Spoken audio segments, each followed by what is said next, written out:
హోంమంత్రి వంగలపూడి అనిత అనకాపల్లి జిల్లాలో పర్యటించారు. ఎస్పీ కార్యాలయంలో జరిగిన గ్రీవెన్స్లో పాల్గొని ప్రజల నుంచి నేరుగా వినతులు స్వీకరించారు. వాటిని వెంటనే పరిష్కరించాలని అధికారులను ఆదేశించారు.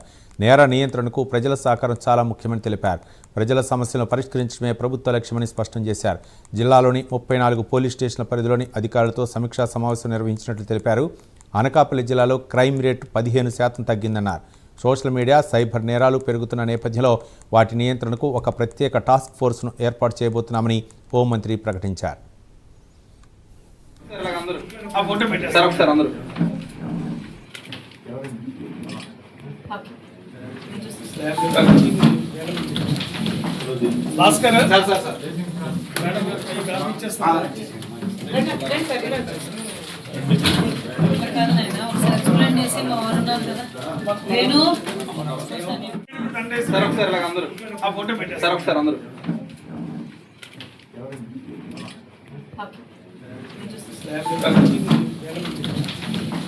భాస్కర్